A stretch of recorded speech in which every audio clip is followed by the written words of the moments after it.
నేను వెళ్ళిన తరువాత 2009లో వెళ్ళిన తరువాత నిజంగా యవన కాలంలో దేవుడు నన్ను పట్టుకున్నారు. 2011వ సంవత్సరంలో ఒకానొక సమయంలో నిజంగా చాలా అనారోగ్యం పాలై నేను నాకు నేనుగా హాస్పిటల్కి వెళ్ళే పరిస్థితి కాదు, ఇంకొకటి కాదు, కానీ తీవ్రమైనటువంటి అనారోగ్యానికి గురయ్యి ఆ రాత్రి కాల సమయంలో ఒక రాత్రిలో జరిగినటువంటి కార్యం అది. అపోస్తులైన పౌలుకి తన కండ్లు ఎలా అయితే పొరలుగా కప్పబడి తను త్రోవ తప్పిపోతున్నటువంటి సమయంలో ఆ కనులకున్నటువంటి పొరలు ఏ విధంగా అయితే తొలగించాడో దేవుడు అటు రీతిలో నా కనులకు ఉన్నటువంటి నా జీవితానికి ఉన్నటువంటి ప్రతి అడ్డంకు కూడా తొలగించి ఆయన మార్గంలో నిలవబెట్టడం 2011వ సంవత్సరంలో ప్రారంభమైంది. అక్కడ కూడా నిజంగా డిసైపుల్ గ్రూప్ అనే చెప్పాలి. అక్కడ కూడా ఒక మంచి అమెరికన్ చర్చ్కి వెళ్ళేవాడిని నేను. గ్రేస్ ఫెలోషిప్ అని కువైట్ ఖతర్ దేశంలో ఆ సంఘము కూడా డిసైపుల్ మేకింగ్ అనేటువంటి ఒక మంచి కాన్సెప్ట్, అనేక మందిని శిష్యులుగా చేయాలి అనేటువంటి ఒక మంచి కాన్సెప్ట్లో ఆ సంఘం నడిపించబడేది.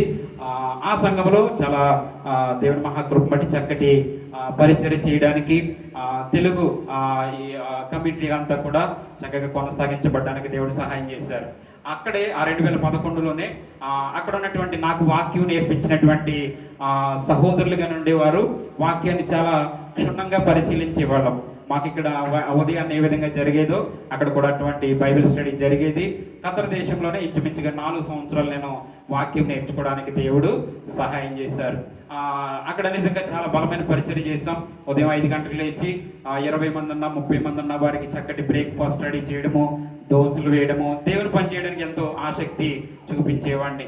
ఎంత దూరం అన్నా వెళ్ళి ట్రాన్స్పోర్ట్ ఇచ్చి వారిని తీసుకురావడము, వారిని కూర్చోబెట్టి వాక్యం చదివించడము లేక చెప్పడము, అక్షరాలు రానటువంటి వారు కూడా రాసిచ్చి వారిని బైబిల్ చదివేటువంటి వారిగా తీర్చిదిద్దినటువంటి సందర్భాలు కూడా నా జీవితంలో ఉన్నాయి. ఆ విధంగా 2014లో స్వదేశం వెళ్ళడము, సెప్టెంబర్ మాసంలో వెళ్ళడం జరిగింది. సెప్టెంబర్ 10వ తారీఖున వివాహం చేసుకోవడం జరిగింది. నిజంగా ఇక్కడంటే తిమోతి పత్రికలో వ్రాయబడి ఉంటాయి, దేవుని యొక్క సేవ చేయాలంటే ఎటువంటి లక్షణాలు ఉండాలనేటువంటి చక్కటి మాటలు అపోస్తలుడైన పౌలు తిమోతికి చెప్తూ, తిమోతి ఇదిగో నీకు సేవ చేయాలి కాబట్టి నీకు ఇటువంటి లక్షణాలు ఉండాలనేటువంటి మాటలు చక్కగా తెలియజేయబడ్డాయి. అక్కడ ఏకపత్ని పురుషుడై ఉండాలి, మితానుభవమై ఉండాలి, లేకపోతే కోపిష్టై ఉండకూడదు, ఇట్లా సంఘాన్ని ఏ విధంగా ప్రేమించాలో చాలా చక్కటి మాటలు అక్కడ తెలియజేయబడి, చక్కటి భార్య కలిగి ఉండాలి, బిడ్డలు కలిగి ఉండాలి, ఇట్లాంటి మాటలు వ్రాయబడి ఉన్నాయి. సో నా ప్రార్థన ఏంటంటే కనుక, ప్రభువా నన్ను ఎలాగా వాక్యంలో నిలవబెడుతున్నావు కాబట్టి, ఇది శ్రేష్టమైనటువంటి జీవితం కాబట్టి నాకు కావాల్సినవన్నీ కూడా నా జీవితంలో నాకు అనుగ్రహించు ప్రభు అని ప్రార్థన చేసేవాడిని. అనుగ్రహించి ప్రభు అని ప్రార్థన చేసేవాడిని. నిజంగా ఎందుకంటే సేవ చేయాలంటే మంచి భార్య ఉండాలి, సేవకు వెళ్తుంటే కనుక వెనక్కి లాగేవారై ఉండకూడదు. అంత మాత్రమే కాదు, అదైన వెంటనే చక్కటి బిడ్డలు కావాలని దేవుని వాక్యం తెలియజేస్తుంది. కుటుంబాన్ని ఏలని వాడు సంఘాన్ని ఎలా ఏలతాడని దేవుని వాక్యం తెలియజేస్తుంది. సో ఇన్ని విషయాలు నాకు నేర్పించావు కాబట్టి ఈ విషయాలన్నీ నా జీవితంలో నాకు కావాలి అనేటువంటి ఒక మంచి పట్టుదల కలిగినటువంటి, విశ్వాసం కలిగినటువంటి ప్రార్థన నేను చేస్తూ ఉండేవాడిని. అటు రీతిలోనే 2014లో వివాహం కావడము, 2015వ సంవత్సరము మరలా పెళ్లి రోజు వచ్చేటప్పటికి మా చేతిలో హోప్సీ పాప ఉండడము, మళ్ళీ అదేవిధంగా 2016 సంవత్సరానికి బాబు మా చేతిలో ఉండడము, ఈ విధంగా వెంటనే దేవుడు ఎంతగానో ఆశీర్వదించారు. 2017 సంవత్సరము ఇంచుమించుగా మార్చి నెలలో నేను ఇక్కడికి కువైట్ దేశము రావడం జరిగింది. వచ్చినటువంటి ముందు నేర్చుకున్నటువంటి విధానం అంతా కూడా విడిచిపెట్టకుండా ఇక్కడికి వచ్చిన తర్వాత కూడా మళ్ళీ ఆయా సంఘాల్లో బాధపడటము, లేక మన మంచి డిసైపుల్ గ్రూప్తో చక్కటి సహవాసం జరిపించబడము, ఇవి కూడా జరిగింది. ఈ విధంగా కొనసాగుతూ దేవుని మహాకృప బట్టి చక్కటి సంఘ స్థాపన జరగడము, దైవజనులు కృపవనయ్య గారు ద్వారా తెలిసినటువంటి అనేక మంది నాకు పరిచయస్తులుగా ఏర్పరచబడము, అనేక మందిని దేవుళ్ళు నడిపించేటువంటి పరిస్థితుల్లో దేవుడు నన్ను ఈ విధంగా ఉంచారు. జీవితంలో ఈ 40 సంవత్సరాల వయసులో ఇంచుమించుగా నా 25వ సంవత్సరం నుంచి నేను వాక్యము నేర్చుకోవడం ప్రారంభించాను. ఇంచుమించుగా 19 సంవత్సరంలోనే నేను బాప్తిసం తీసుకోవడం జరిగింది. ఈ విధంగా జీవితంలో ఎప్పుడు కూడా ఏ సంవత్సరం కూడా వేస్ట్ కాకుండా, వృధా కాకుండా, ఎందుకంటే ఒక సంవత్సరం లేట్ అయితే కనుక తరువాత తర్వాత సంవత్సరం మీదకి ఎఫెక్ట్ పడుతుందని నా ఇంటెన్షను. సో ఆ విధంగా వృధా కాకూడదనేటువంటి ఆలోచనతోటి తీసుకున్న ప్రతి నిర్ణయము స్టెప్ కూడా దేవుని యొక్క కృపతో ముందుకు వర్తిల్లడానికి దేవుడు సహాయం చేశారు. ఈ విధంగా చక్కటి భార్య సహోదరి చెప్పినటువంటి సాక్ష్యాన్ని బట్టి నా భార్యతో చదువుకున్నటువంటి వారు కూడా ఇక్కడికి వచ్చారు. వారిని బట్టి ప్రభువును స్తుతిస్తున్నాను. వారు కూడా ఇక్కడికి బయట దేశంలో ఉద్యోగం చేస్తున్నారు. సో వీరందరినీ చూసి నా భార్య కూడా రావాలని ఆసక్తి ఇప్పటికీ కలిగింది. లేకపోతే లండన్ వెళ్తాను, అమెరికాని వెళ్తాను అనేవారు ఆ సిస్టర్ తోటి. ఇప్పటికి వారు మారుమనసు తెచ్చుకుని ఇక్కడికి వస్తానని అంటున్నారు. అయితే ఈ విధంగా బిడ్డలు కూడా దేవుడు ఇచ్చినటువంటి గొప్ప జ్ఞానవంతమైనటువంటి బిడ్డలను దేవుడు అనుగ్రహించారు. నిజంగా చాలా ఆరోగ్యవంతమైనటువంటి బిడ్డలను దేవుడు అనుగ్రహించారు. కుటుంబంలో చాలా తల్లిదండ్రులు ఇక్కడే ఉన్నారు. అన్నయ్య రమేష్, అదేవిధంగా వదిన హెప్సిబా గారు, అదేవిధంగా చెల్లి నిర్మలమ్మ గారు, బావగారు బాలజ్యోతయ్య గారు, మీకు అందరికీ తెలుసు. ఈ విధంగా కుటుంబం అంతా కూడా దైవజనులను బట్టి ఆ కుటుంబంలో ఉన్నటువంటి వారు, అదేవిధంగా అన్నయ్య కూతురు జ్యోతి, ఈ విధంగా ఇంకా బంధువులు చాలా మంది ఉన్నారు. మధు బావమరిదిగా, విజయ్ కుమార్, రత్నకుమారి, వీళ్ళు ఈ విధంగా అందరూ కూడా చక్కటి బంధువుల్ని దేవుడు ఏర్పాటు చేశారు. అంత మాత్రమే కాదు, స్వదేశంలో తాళ్లపల్లెము, లేక ఎలపర్రు, ములపర్రు, రాజన్ చెరువు సంఘాల నుంచి కూడా సంఘ బిడ్డల్ని దేవుడు అనుగ్రహించారు.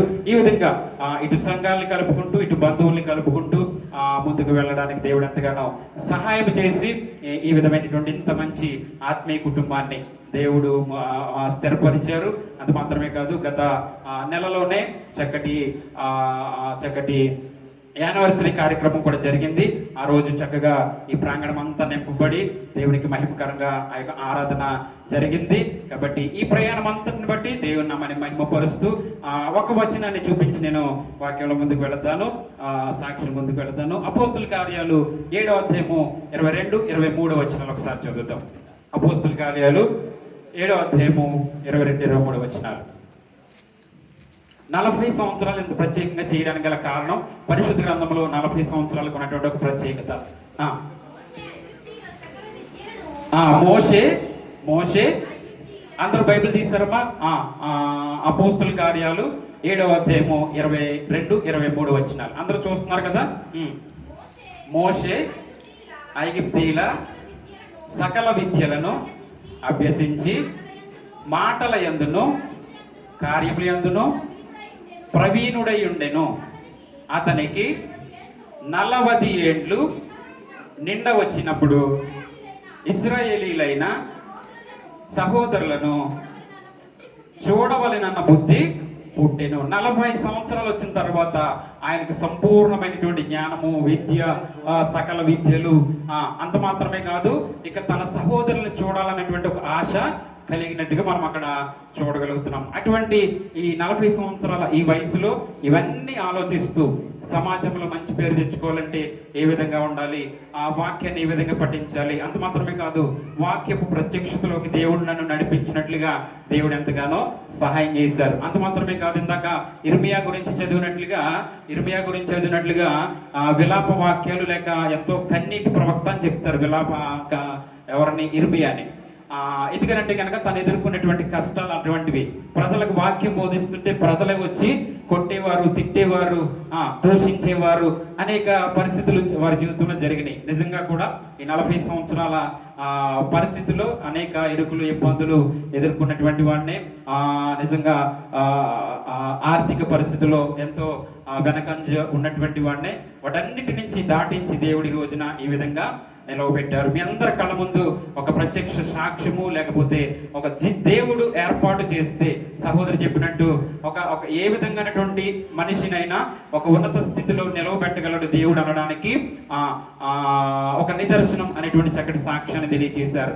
ఇటువంటి సాక్ష్యాలు అనేక మార్లు నేను విన్నప్పుడు కూడా నేను కూడా అటువంటి మంచి సాక్ష్యాన్ని పొందుకోవాలి అనేటువంటి ఒక ప్రత్యేకమైనటువంటి తలంపు కలిగి దేవుని సన్నిధిలో నిలవబడ్డానికి దేవుడు సహాయం చేశారు. అది మాత్రమే కాదు, 40 సంవత్సరాల అరణ్య ప్రయాణంలో వారు ఎదుర్కొన్నటువంటి పరిస్థితులు ఏ విధంగా అయితే ఉన్నాయో అటువంటి కష్టాలే అన్నిటినీ దాటుకుని శత్రు సంబంధం పరిస్థితులు ఏ విధంగా నా మీద దాడి చేసినప్పుడు ఏ విధంగా జ్ఞానముగా ఉండాలి, మెలకువగా ఉండాలి, బుద్ధి కలిగి ఉండాలి, మన నోటిని పాడు చేసుకోకుండా ఏ విధంగా బ్రతకాలి, అన్ని విషయాల్లో దేవుడు సహాయం చేసి సంఘములోనే చక్కటి సాక్ష్యాన్ని సంపాదించుకుని ముందుకు వెళ్ళడానికి దేవుడు సహాయం చేశారు. ఇటువంటి మంచి సాక్ష్యాన్ని వాక్యానికి పెట్టినటువంటి ఆ టైటిలే ఒక అందమైన సాక్ష్యము. దేవునికి స్తోత్రం చెప్తారు ఒకసారి. హల్లెలూయా, హల్లెలూయా, హల్లెలూయా. సో ప్రతి వారి జీవితంలో కూడా దేవుడు ఇర్మీయా గ్రంథంలో చెప్పినట్టు తల్లి గర్భములో రూపింపబడక మునిపే మనలను ఏర్పరచుకున్న దేవుడు. హల్లెలూయా, హల్లెలూయా. ఏర్పరచుకున్న దేవుడు తన ఉన్నతమైన స్థానంలో నిలవబెడతాడు, నడిపిస్తాడు. అటు దైవ కృప చేరువతందరికీ ఈ ప్రత్యేకమైనటువంటి సాక్ష్యాన్ని దేవుడిచ్చినటువంటి నాకును ఆయన సహాయము చేయునుగాక. ఆమేన్. ఈ మంచి సమయంలో కేక్